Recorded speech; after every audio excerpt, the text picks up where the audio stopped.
Hi guys, I hope everyone had a great 3-day weekend. It was nice and recovered. So this is going to be the second video. I told y'all I would be making these weekly. Just kind of little reading tips to help you navigate your way through American YAWP. I know it's pretty different than what y'all are used to, it being online, etc. So like I said in the first video, the best way to do this, or the way I would do it, is to write everything down as you go. It's going to be a little hard on because it's an online source, but as I said, you could have a empty Word doc open like so.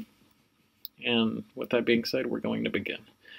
So like I said, you want to pay attention to every single section title, chapter title. This particular chapter, chapter 17, is Conquering the West. So right then and there, we already are calling on things that we have learned previously, such as westward expansion, otherwise known as manifest destiny, right? And all the things that included, such as colonization, etc. And that's literally just from looking at the title. If we pay attention to our visuals, remember you always use your multimodalities. We are shown a photo by Edward S. Curtis of Navajo Riders in the Canyon. So this is once again calling on everything we knew previously about manifest destiny and colonization, which was the founding of America. And so moving into the introduction, we're going to kind of learn a little bit more about these processes and how they occurred. That is what I can gather from this. So let's see. Let's just take a moment. Always just take a moment and read what's in front of you. And so this is clearly just kind of obviously it's an intro to the chapter, but it's giving you some brief background as well as kind of letting you know what this chapter will be covering. And it also kind of gives you this very important line for some right here. Tragedy for some, triumph for others. The many intertwined histories of the American West marked a pivotal transformation in the history of the United States. So what that lets you know is a multiple amount of things at once. First, it lets you know that obviously there is not just one side of history. History is many-sided, and it lets you know that this chapter is going to be exploring perhaps both sides of that as it pertains to colonization of the West, the American West. And it's also showing this this pivotal transformation in the history of the United States. So we're really going to want to pay attention to how this process of manifest destiny resulted in, or how that affected the trajectory of the country's forming throughout the chapter. You should always be kind of looking at maybe big names or events that happened that might have influenced history in one way or another, as you should always be doing, but in particular, because it tells you, you should be doing that here. So I will maybe mark down pivotal transformation.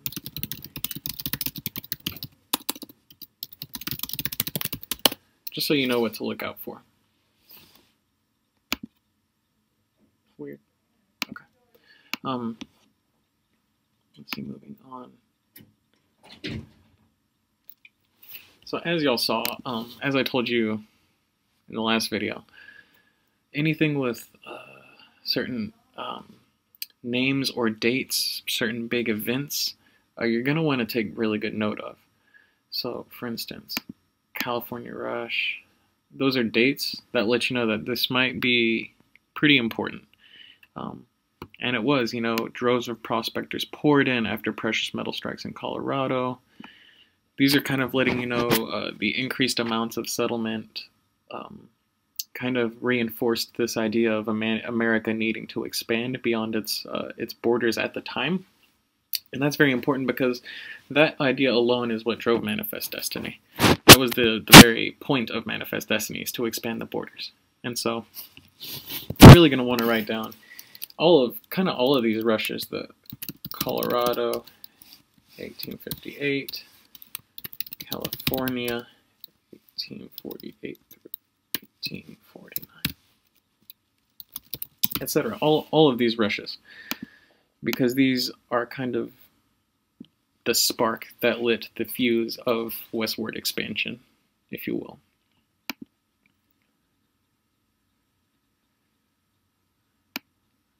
Like I said, always take a moment and just kind of keep reading.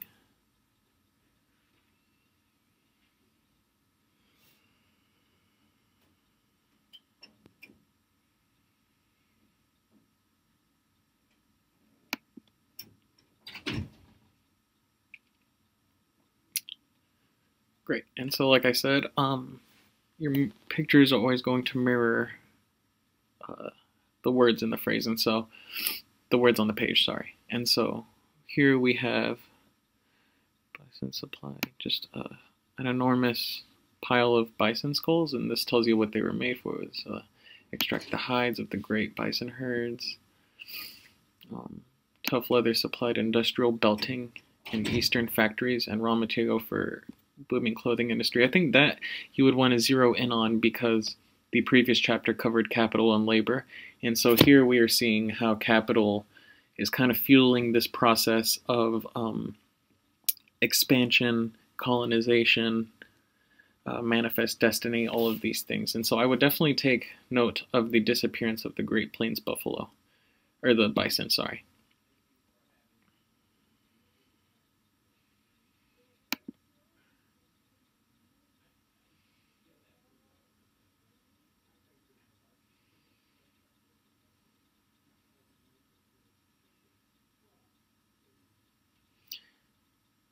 And it's also really interesting to pay attention to the language used in textbooks such as this notion of migration for the Americans, I would find interesting. Just take note of that.